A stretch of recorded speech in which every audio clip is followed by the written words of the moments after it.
Welcome back, everyone, to the North American Challengers League. Now, a great 2-0 start coming out from Cloud9 Challengers, but it's time to move on to our next match of the day, which is going to be Team Liquid First versus Dignitas Challengers. Now, for this matchup, I mean, we are getting another provisional team versus this time another one of our fixed teams, of course, but I'm just excited right here, even with how our provisional teams have been forming. I know TLF aren't off to the fastest start, but it's going to be a big challenge here with DIGC.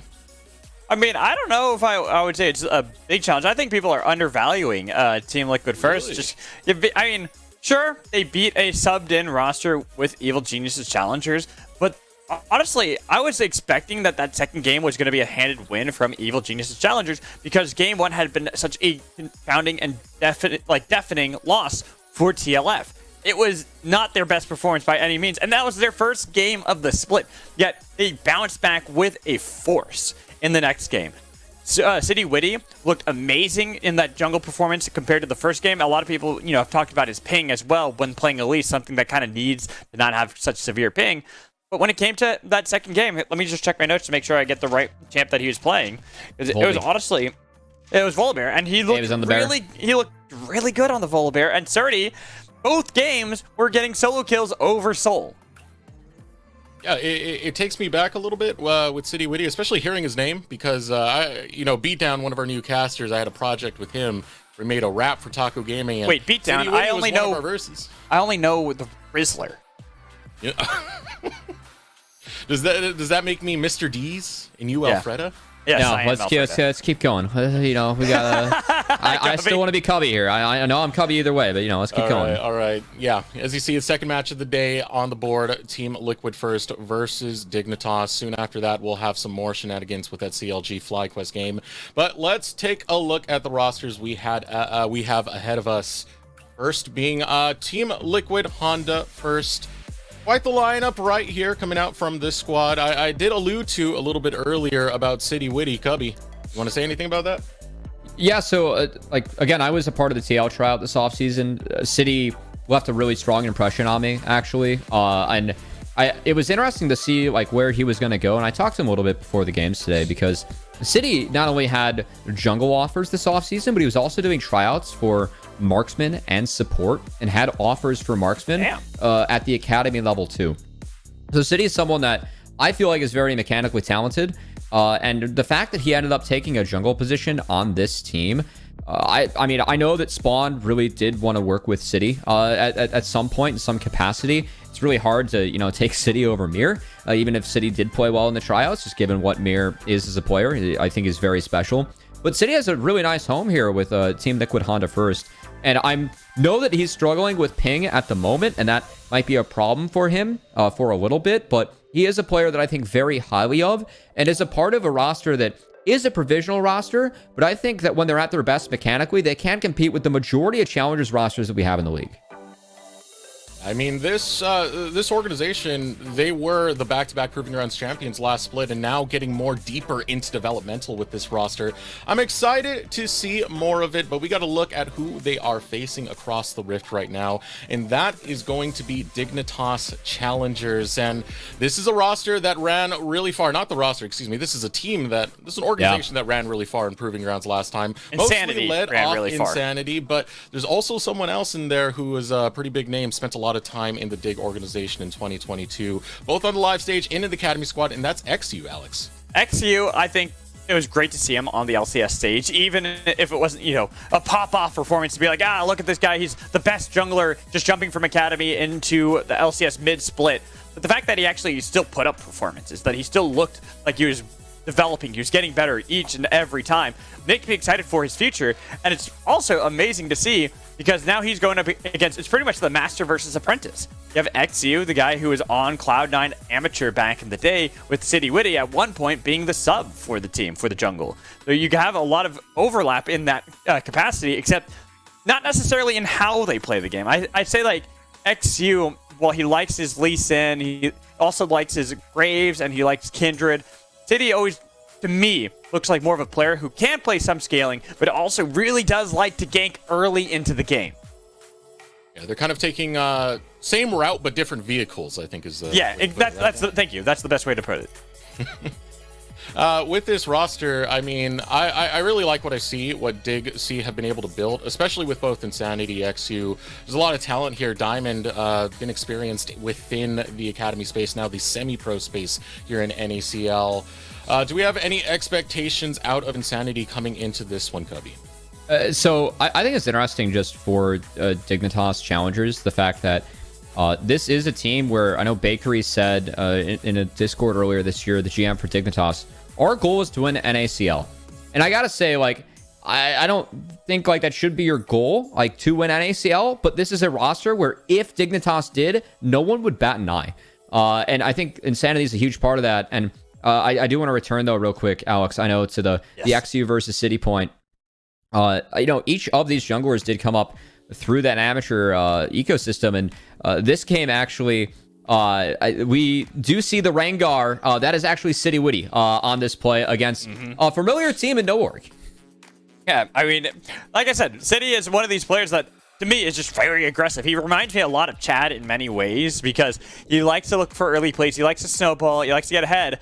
Well, XU, he can play those aggressive styles early into the game. He loves his Lee Sin. He's also a phenomenal team fighter. He's really good at positioning, setting up his team for success, rotating his leads into these lanes. When you said like Chad for a second there, you completely threw me for a curveball because I was expecting like pre-level 3. Okay, no one is quite like Chad. No one can emulate that one now. No. Only a psychopath like myself when I jungle can. Except I don't do it as well. All right, I can't help but to feel this is still going to be an uphill climb for Team Liquid first. It's still very favored over to Dignitas' way, given just how experienced this roster is within the semi-pro space. I mean, looking at both teams, just the fact that you have the semi-pro team, Team Liquid first, they do have pretty good development on their side, so they're really looking to try to see if these players can be a future, not a year from now, not 2 years, probably like maybe 3 years down the line. Really work on shaping them into being the best they can possibly be. And going up against a team that is further down that line, such as looking at Dignitas Challengers, like Insanity, there could be an argument made that he deserves to be in LCS right now. Like, he deserves to get in there immediately. XU is a player that I would make an argument next year should be in the LCS. I mean, Insanity is someone who's been in that space for quite some time, in the semi-pro space for quite some time.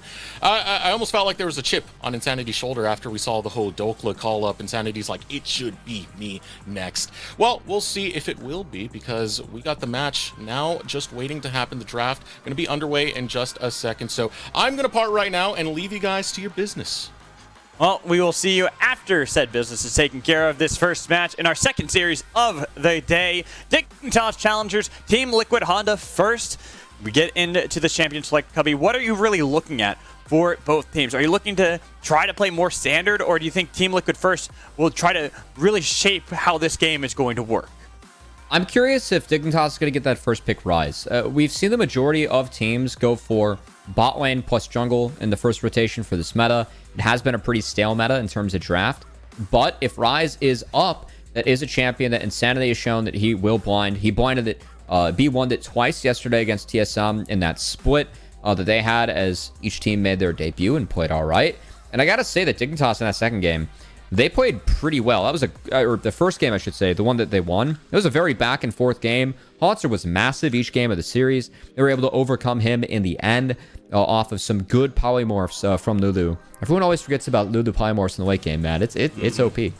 Oh, it's OP. It's long and it has a really low cooldown late game. So it is something that is curious to see if that's actually going to be maybe a first pick for Dignitas Challengers, because right now we're seeing bot lane focus out of TLF, but top lane, Surdy is getting the treatment right now, saying, all right, you can't have anything. And in fact, DIGC banned Rise themselves. That one's a bit of a shock to me. All right, so Lucian plus Malachi are both up. I am curious what TL does here, because I feel like Malachi should be B1 to that champion's up. I think Malachi is meta-defining at the moment, extraordinarily strong in his role.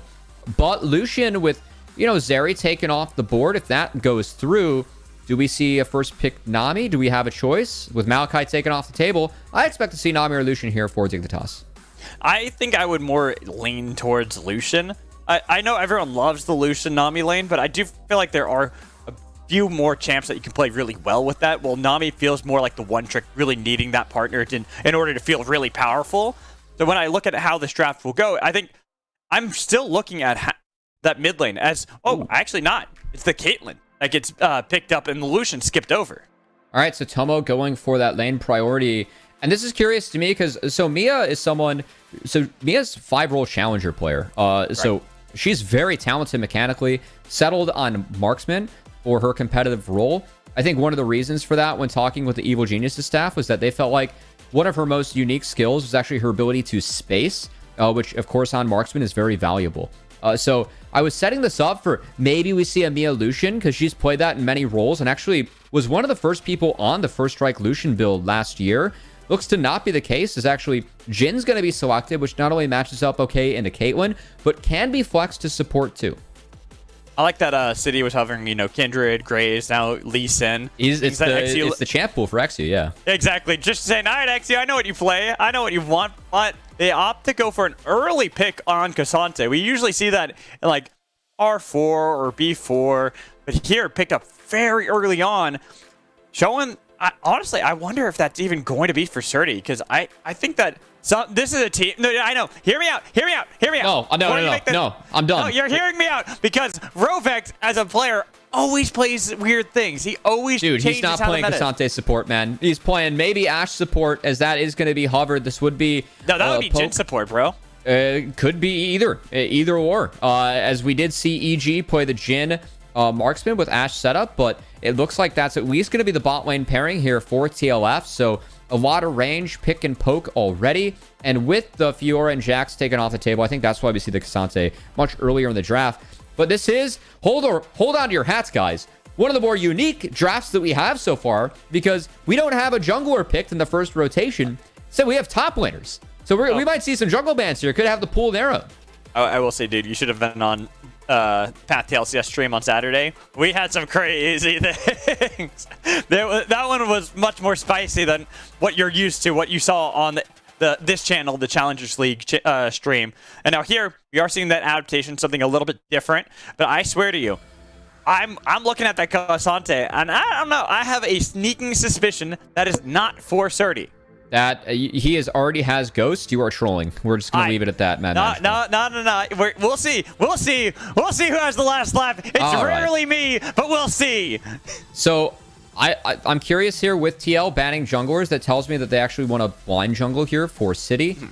Yeah. Now City has options. Like he is known for magic damage champs.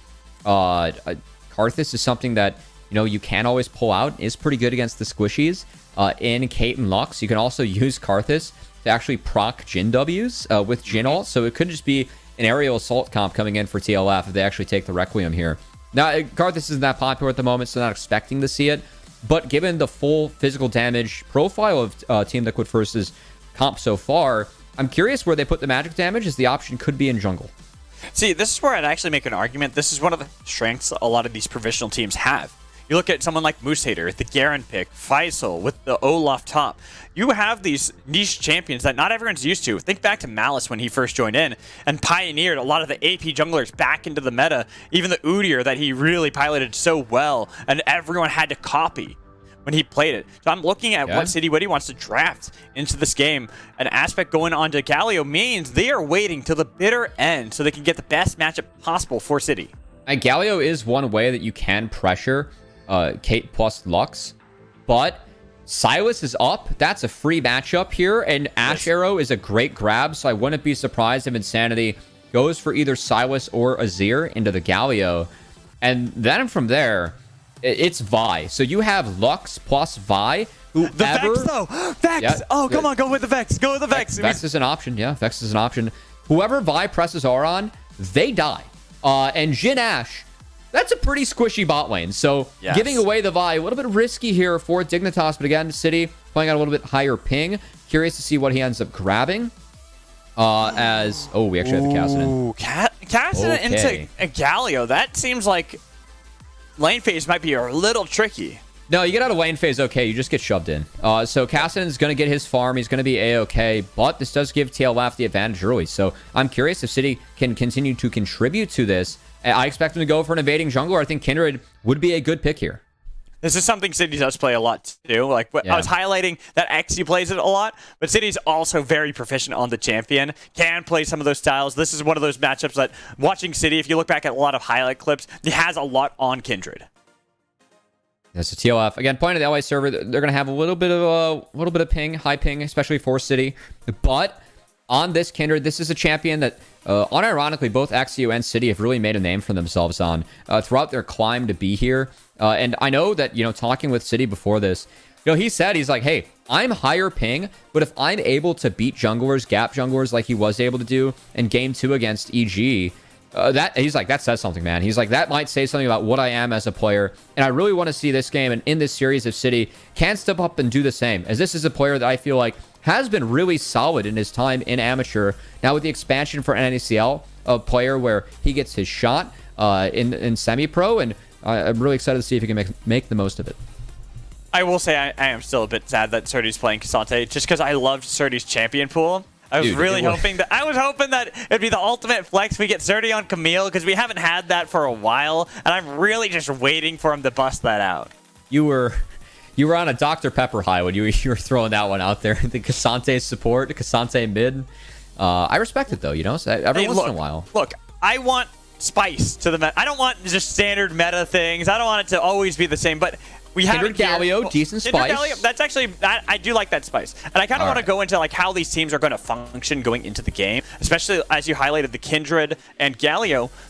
With like normally you want Kindred to scale up, but could you see maybe a level 6? Early invades. Early invades. Okay. Yeah, I expect City to take one quadrant of the jungle and then go find Vi. Galio will have the priority to support. So I do really want to see TLF get off to an early start and keep things going from there. Because if this game goes late, I do really favor Dignitas' comp. Okay, and that's where I was just about to ask about DIGC, how they can kind of counteract a lot of those invades, or do you just kind of try to see if you can enter elsewhere on the map, avoid them completely? For me, everything it goes towards bot lane. It's a very volatile bot lane with 4 range champions down there. If Dignitas can execute that properly and get an advantage against Jhin Ash, it's not easy. But if that happens, that could break the game plan for TLF. So it really is all about that early game for TLF. Want to see if they can cash it in. All right, I'm here with you as well. I'm excited to see if they can cash in that early game, utilize some of the power. Jhin Ash lane is always something that is fun to see. Even if it's somewhat become meta, I still like it. Like I like a Kate Lux bot lane. There's something a little bit more interesting than seeing Zeri Lulu, Lucian Nami, and the fact that, like you highlighted, we have very clear identified objectives for the teams. One really wants to make sure they exert their power early into the game, get these leads and their lanes, rotate, invade, etc. While Dignitas Challengers, they just got to mitigate any losses and try to scale up. All right, guys. We do have an update here. Of course, we are sitting on the draft screen quite a bit. First off, welcome LAC to the broadcast. Hello, everyone. It looks like we had a reboot after the draft, and they were still paused. Gotcha. So we will, hopefully have an update for you soon, get into the action. But if you are just joining us, middle series of the day with the best of 2, as Dignitas Challengers taking on Team Liquid first. And oh boy, right in time. Yeah. I was about to say, I heard we're in. The hacker voice, I'm in. It's game number 1 between DIGC and TLF. Both of them going for the line of scrimmage. Nothing fun. No shenaniganeries abound in this early game. For me, again, all eyes on this bot lane. I am expecting City to go for the red buff start and then maybe invade the red buff of XU. I am really curious, actually, to see if XU decides to path bot. That is something I would expect, again, like with the Lux Kate lane. But I also expect for him to be under pressure. Ooh, Rovex gets spot out early, dodging away from the Lucid Singularity, but the damage still connects, so Rovex taken down to half. It isn't early enough. Yeah, he could base and get back to the lane in time. That still hurts, though. It does. As I like Diamond. Yeah, you can see he's fishing. Gonna find the E on the Mia, who eats it just so Rovex can base. So slight disadvantage there for the bot side. And you can see XU actually working his way towards the bot camp. So again, understanding that he might be under pressure, under threat, making sure that he's going to take his red buff and not enable for City to take his. and go reverse clear. I do like this from XU, even if we've seen most junglers work their way towards bot. I'm curious to see if maybe XU tries to call it and clears out this red buff, maybe Raptors, and straight into enemy blue. Go take away City Witty's blue buff quickly, just to see if you can call the bluff on whether or not City is going to try to do the same. Yeah, again, I really expect to see early pressure here for the side of the Kindred, as heal was actually burned by Mia. Burning Summoner spells early in the range matchup, if it gets you some value, sometimes can be good. It did enable Mia to hit the wave and get pushed, but that is the Summoner spell down. I think they're looking for that level 2 first. They just want to deny Tomio. You can't hit it as Jhin. Yeah. That's exactly what they're doing. They're just trying to do their best. You can see the damage that Rovex has taken, but unfortunately Tomio Diamond do get it. And look at this harassment from Diamond. He's 1v1ing Grovex at the moment. Tomio has not been a part of this equation. It is Suborbital Combat getting the flash already. Diamond waiting it out. Doesn't have the cooldowns to actually follow up a kill. Okay, good sidestep by Mia. And Mia, of course, does have boots and 4 pots, so it will be okay in terms of the sustain. But meanwhile, XU did just finish up that red buff, so actually started the AoE camps first and is cruising towards this bot lane. Rovex has no sums. He's dead. They think they have the backup City, but XU's the first one on the call and picks up the first blood over Rovex. Here's a rotation from Aspect, but with it a ward placed down, he can't do anything. Yeah, so City did show mid. That enabled XU to actually go for this play safely, as City doesn't go for the top quadrant. Instead, gonna get some poke on the XU, at least stop the base, but there's nothing that City can get on this side of the map, so really just hovering here to see if Mia can get any help. And just to be a pain in the ass for XU. XU's like, leave me alone, bro. There's no jungle here for you to take. I'm under turret. You can try to dive, but it's not going to work. And right there, just a minute, not a minute, seconds. Hold on. Galio's here. They don't have the wave, though. This is really awkward. No, this is super awkward. That's why City's trying to cut the wave. And look at how XU's pathing. Already realizing that Aspect is looking for this play on Tomio and Diamond. They have a very small window, but they have to go fast. They have to make sure they can get the skill. There's going to be a TP in. Tomio is underneath the turret, and City took too much damage from Diamond. Aspect trying to run away. They flashed away from the light binding. All right, so TP out of Kassadin. That is at least something. If you go mid on the Kassadin early as City and Aspect, that could lead to at least forcing him out of lane and setting him behind the curve a little bit. But the fact that Dignitas dodged out on this bot lane dive and the pressure that we really set up for the Galio Kindred the first few waves, this is a great start for them, right? They're up big in bot lane, and the scaling for them, the team fight, it gets easier as the game goes on. So the fact that Dignitas dodged out in that first play from TLF really hurts what TLF wants to do with that comp. Also denying this volatile lane going towards Mia and Rovex early. While Tomio and Diamond haven't recalled just yet to try to spend some of that gold they got from the first blood, and being kind of low, they're not too threatened. Mia's low on mana, Rovex having just got back to the lane and at just ticking level 3.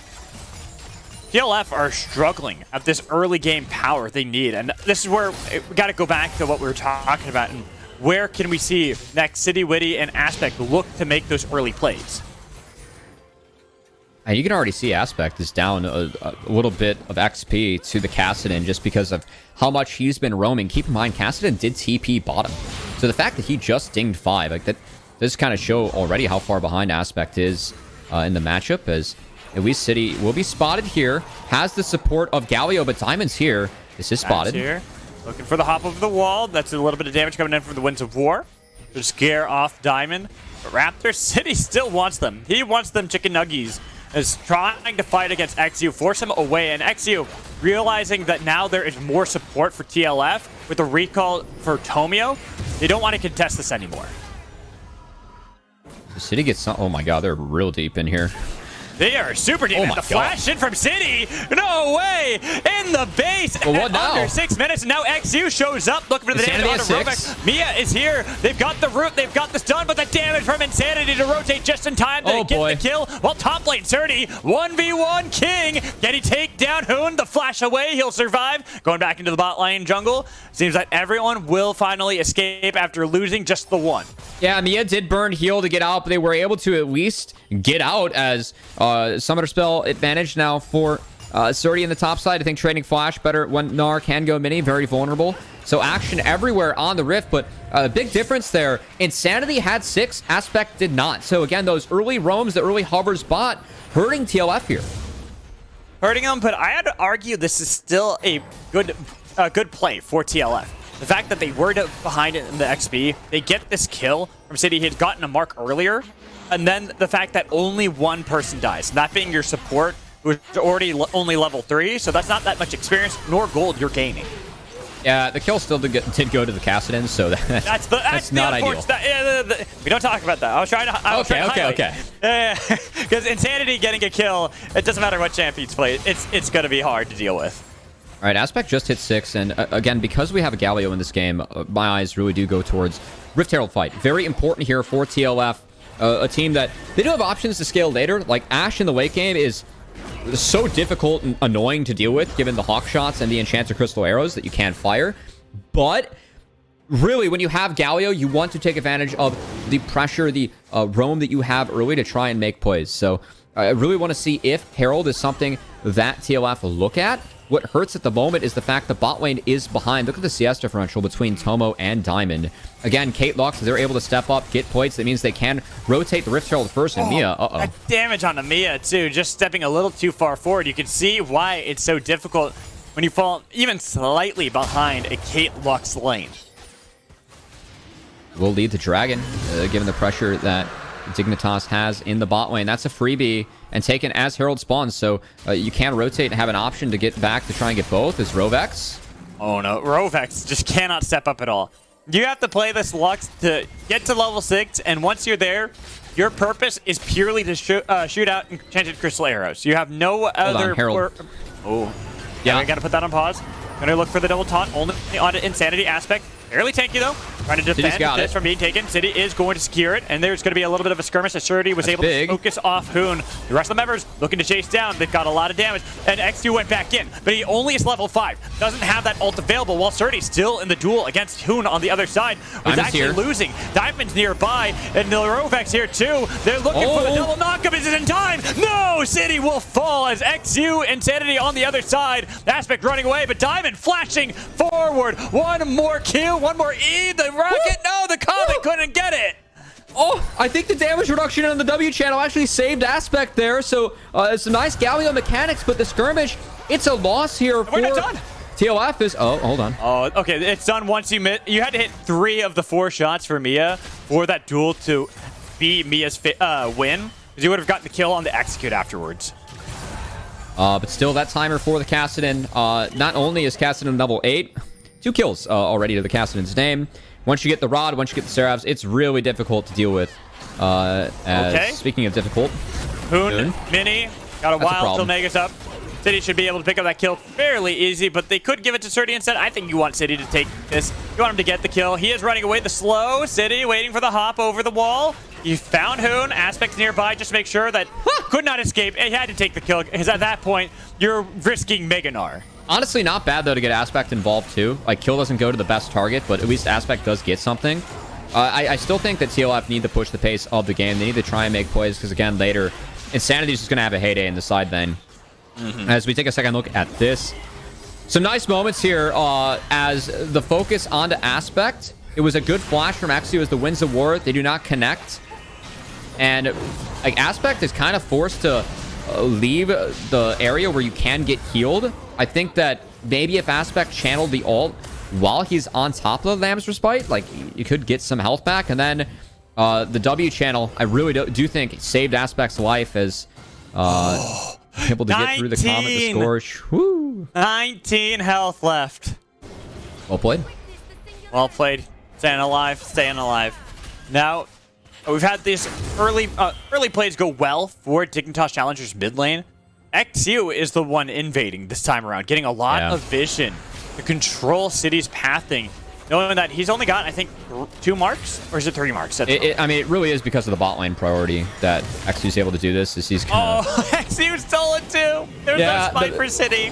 Yeah, there was a smite on the Wolves. Not for that one, though. So City's going to have to go back home, at least grab a pickaxe. And City does have that Rift Herald up. Looks like he's going to be sprinting towards the top side, accepting that bot lane's a little bit gone and lost, trying to get some gold into Surdy, who still can be threatening in the side lane. moving forward, but it's just a little bit more difficult given that you are against, you know, Gnar Kassadin. Not going to love that Kassadin matchup no matter what. There's a good sidestep from Hoon. Too many dodging dashes. away from the pullback. I mean, there's a lot of dashes from Insanity, but also from Surdy, from Hoon, from City. We see a lot of people with a lot of mobility, just not from the bot lane.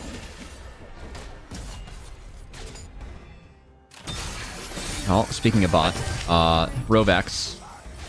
I feel like Rovex Mia should be fine, even though Rovex was kind of playing with fire at the moment.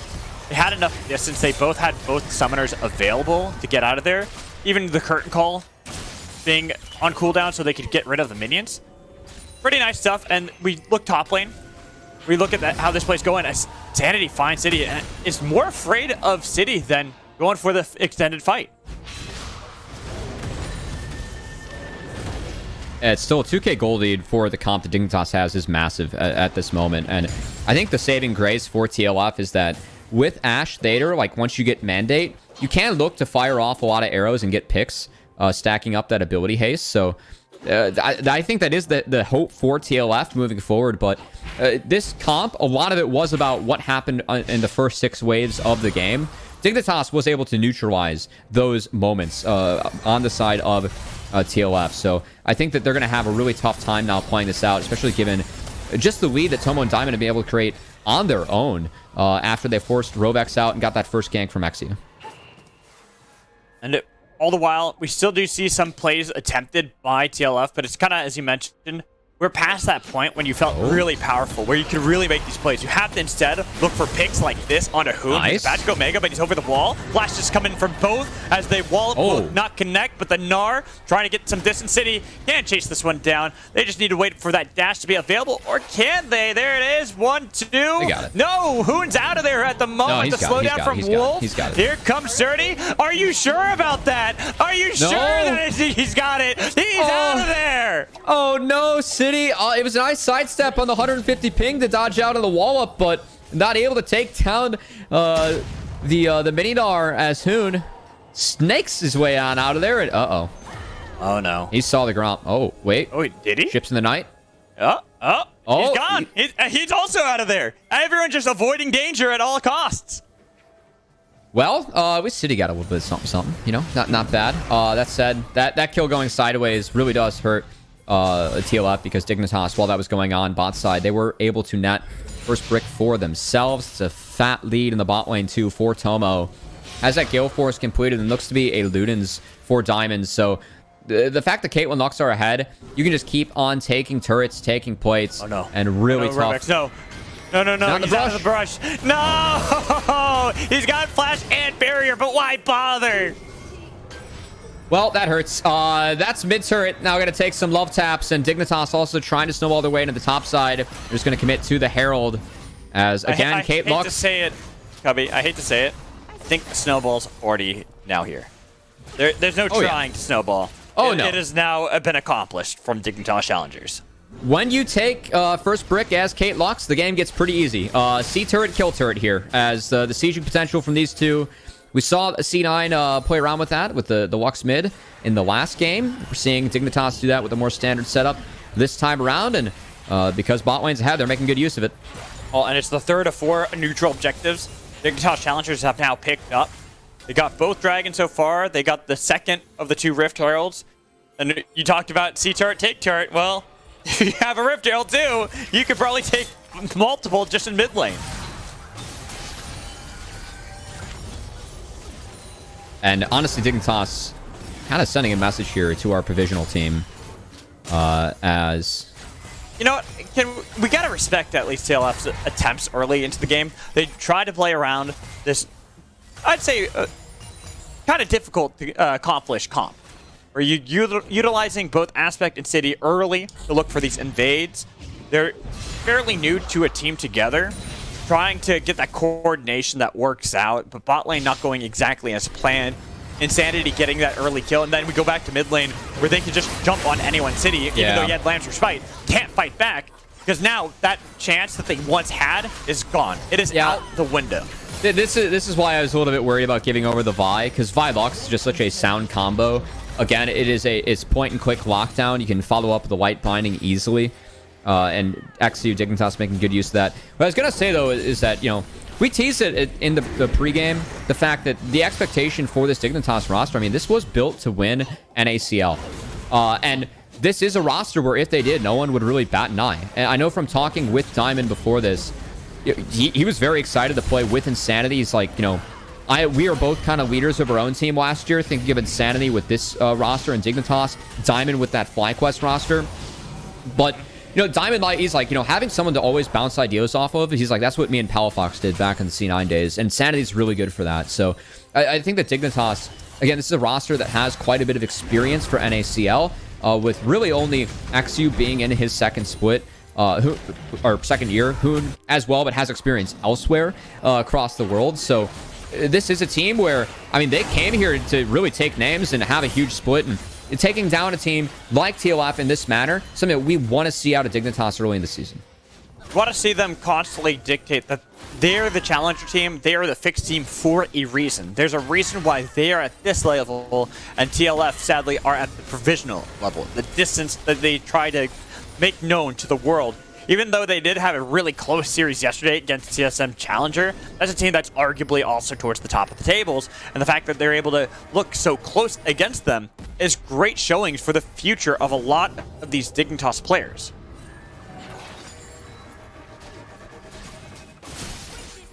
We'll see. Do you not agree? No, I was going to pause. We have a dragon fight coming up here, Mad Match. I was going to transition. Pause, the arrow missed, and the dragon's almost here. That's tough. Goodbye, Rovex. It's tough. It's bye-bye, team. You already can see that they're jumping on. They already got the kill easily on a Rovex before anything happened. Oh, wait. They might be able to get the trade on to XU. That's a nice gnarl, but the well all out from Surdy pulling away Hoon. They've got him, but they have traded Mia. Looking at Insanity, diving back into the backline. Insanity! Their A-boss is gone! Surdy? But it's 2v2 at the moment. They're all fighting Surdy. It's a legend. He was here in Academy, and he wants to stay, but he couldn't because Tomo took him out for a double. Honestly, a really well-played fight from TLF, as it started when XU tried to flash away but wasn't able to escape the grand entrance. And then the ult from Surdy to get Hoon separated, and also the taunt from Aspect onto Insanity. TLF had a lot of control around the melees of that fight, and because they kept on moving the fight backwards, it made it tough for Kate Lux to get all that damage down. They're the ones that were ahead, so a really close fight for TLF, and well played from them. Also, if you look at that play, if we get replays of that, look at how they're able to create distance. Unfortunately, Rovex, you can't step out anywhere unless your team is there, because you're too squishy. Everyone can jump on you. Look at Insanity. Nice lance for Spike, though. This is going to be a huge trouble. That's a double taunt. They've got Aspect. They've got him. Aspect in the back line. He is showing up. He took a year off, but he still got the same skills as 2021. Reunited with his EGP member, too, with Surdy. He was on the roster with Danny, going under the name of Shiro, that took Fit 6 in 2021 Spring Proving Grounds. He preemptively flashed, caught Cassidy when he rift walked, made that play happen, and TLF, two really solid fights in a row. They at least got a dragon, have some bounty gold in their pockets, bouncing back a little bit. This is out of my calculations. We did the calculus before. We had everything calculated. We were ready to talk about how Dignitas can take this one home. And then all of a sudden we have this fight where TLF show that as long as they can continually split off members of Dig and kill them one by one, despite being down, I think, 7,000 gold at that time, they're well in this game. Yeah, watch how they control the terrain. Tomo's time have to keep on running forward. Tomo's not doing damage around this wall. He's the one that's fed because they keep on kiting backwards, forcing them to get chased. It buys a lot of time to get through the front line. And being down 7k gold, if you take a 4 for 3, even if you lose, you're still winning from all the bounty gold that you pick up. So love TLF making things messy there. And then the bounce back fight, Aspect comes up a hero.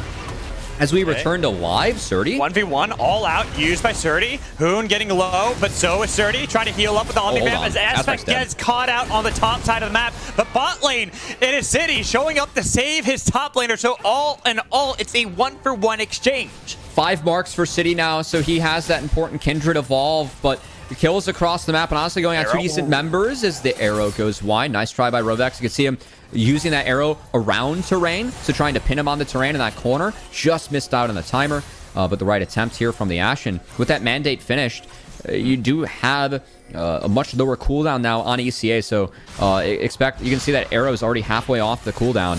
Expect Rovex to continuously fire these out.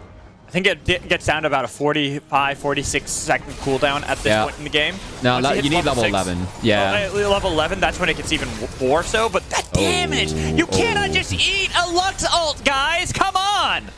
That could be Baron. You can see the pings. Baron. No, well, you see the pings. It's going to be contested as Aspect's back. He does have the empowered TP. They're trying to find Caston in the jungle as they're clearing out control wards, but that's at least Baron started. Dirty gets... Looks like he's got out. He is fairly tanky at this point. Even Insanity doesn't want to just jump on top of him.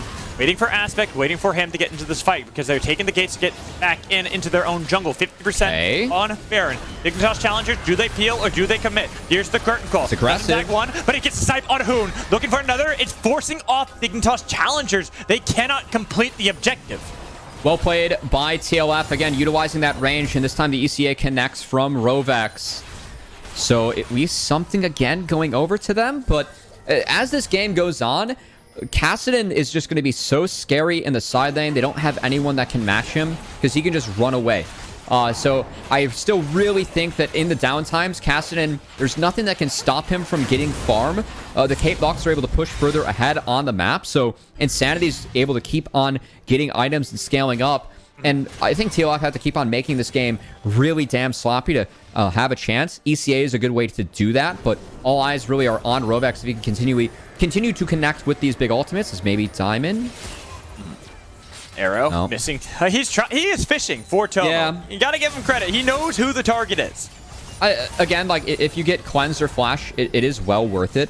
And there was no Gale Force up, so usually I actually don't want him to fire it towards the Caitlyn. I think that you should pick on the Lux, who doesn't have Crown. One of the items that you can use to kind of combat. I don't think they had spotted out Diamond at that point. No, he was on a ward. He was on a ward. Oh, was he? Okay. Yeah. Can we let's just rehash this. I asked you at the beginning of the game the Cassidon versus Galio matchup, and you said late at the end parts of the game, Insanity on Cassidon is going to outscale Aspect. However, the one reason why I was concerned about it is every time we've seen Insanity try to engage, Aspect is always there with the taunt. He's always made sure that Insanity can't do that burst damage, dodge in and out of the fights. Does that continue here? He's got the Everfrost, he has Azonias as well to engage. And Insanity, while he is fairly tanky, has that Seraph's Embrace shield too. There's a lot of burst damage that can come out of TLF. You don't outscale Cassidon, but you can try and help control him. But you walk him down. Yeah, you can help control him. It's right there. You can see why. This is how it goes. This is how I expected and why you said that matchup is that way. But I'm talking about team fights, because that's where TLF have exceeded expectations so far. Their team fights have been actually far better than expected. Arrow, way off there, not going to connect. Had that gotten at least that cleanse, might have been a little bit more, but it's a smart move to back out. I respect City like trying to throw the E, but I like when the arrows are being thrown like around terrain. I feel like you have to kind of wait for Tomo to pick. You know, is he going to hug that river wall, or is he going to go through the choke that leads to river like closer to the blue buff? That's where you should kind of wait to throw out those skill shots. And again, because those are missing, not connecting, it is just another dragon here for Dignitas. We have another Hextech Soul on the map today, Mad Magical. We've had a lot of those. And it will be Soul Point going over to the side of Dignitas. One away from having quite a powerful buff as well. With Baron on the table, 5 minutes until that is a possibility. This is where TLF have to make a fight work. They are running out the clock, and it's level 15 for Insanity. If you know Twitch chat, they're spamming level 15 of 16, because that's when he becomes the most mobile person in the entirety of League of Legends. It looks like he has the stopwatch and a rod, so might be trying to work towards Death Cap. If he uses the stopwatch, could pivot to his Zanyas. But once Casting gets Death Cap, this in level 16, this game gets real hard. But that's the target. That's the target. They got Diamond, but good disengage from X2, because look how low Mio was taken. Nomo wants to get that Piltover for Peacemaker into the backline. They got City really low as well. 1, 2, 3 hits, but look at Insanity. DC's low health targets. He is ready to Rift Walk there. That, or they can peel back and look for the Baron now that 3 members have to recall. Actually, you can somewhat heal off of plants and camps, but Mia for sure has to recall, so it still will be mid-priority for the side of Dignitas. But Axie being low means that Baron, it's very risky to start, so Dignitas just going to take the setup instead. Level 16 has been dinged by Insanity. Oh no, and Mia. And this is where things get scary. Mia. That's going to be the light binding connecting. No. They've got the damage. Mia has no flash and no escape. Instead, tries to trade it back, but Diamond still survives. And now without your marksman, there's not much hope for that extra bit of damage that you needed. City Witty is going to be the true carry in these fights, getting a lot onto XU, jumping over the wall, looking for the mark, but they got him low, and they got the flash coming in from City, but in the middle with a Gnar ult into the wall, and the wall will come with Lamser's fight just in time to save his life, healing up, but there's Insanity in the back line, double kill, he's looking to make it a triple kill, he is truly the raid boss, level 16 is here, a double kill on the other side, and Dignitas Challengers find the fight to win. I think Insanity rift locked in place to build it up for after the Vamps respite too. I can't tell if he wanted to go over the wall then or not. Oh, but no, you built that baby up. Yeah, that was pretty clever from Insanity. And again, the late game king, it's still Kassadin. He's here. There's no polymorph this game. That's how Dignitas were able to beat the level 16 Kassadin in game 1 yesterday. But this time it's in Insanity's hands. And oh boy, so Mia getting picked by Diamond. Honestly, I do respect Mia trying to turn it onto the Lux. And it's actually a decent attempt here from Rovex and City. City's trying to trade himself for Axie to take away the Baron threat. So when he goes for the flash here, Axie was just able to sneak into the Fog of War, so no auto attack. Then Insanity. He's going to prep one, and then he's going to go crazy as hits the R flash, hits 3, takes the 4th. Surdy can't even react fast enough to drag him out of the fight. It was that fast, and the fight ends rather quickly for the Kassadin. Dignitas should be putting the finishing touches on the game now. It's just a matter of time. They scaled up. They've waited it out. There's a couple good team fights before for TLF, but all it did was delay the inevitable. The doomsday clock has ticked 0. This should be an easy game to win for Dignitas Challengers unless an egregious mistake or an absolute heroic play comes out of TLF. And I really think that the big difference is if you go back and watch the tape, XU finding that 3-camp timer bot and stopping that 4-man dive coming out from City and Aspect. That really made sure that Tomo and Dime were able to get off to a good start as here he is. Yeah, okay, there's not really much to talk about. This is just Insanity. Oh boy. I am fed. I got a triple kill. He wants a quadra kill, but Surdy's not going to give it to him. Instead, Dignitas Challengers are going to accept the reality that it's just going to be the game win. No quadra kill for Insanity. He's already got 8 kills. He doesn't really need any more. They just want clean and sweet victory over the provisional team of Team Liquid Honda first. This was a team who said their goal for NACL was to win, and Dignitas, that was a convincing game on their end against TLF. I will say a couple nice moments in the mid game from TLF to at least keep things a little bit competitive, but given the comps and given how well that early game went for Dignitas in terms of preventing the game plan from TLF and actually finding a lead for themselves in the bot lane, the game got really difficult for TLF, and Dignitas able to cruise to victory. But at least they put up somewhat of a resistance. They tried valiantly, but inevitably fell to the reality that is Kassadin. We will toss to a break, and when we come back, we'll have our halftime show with Deserex. Make sure you stay tuned.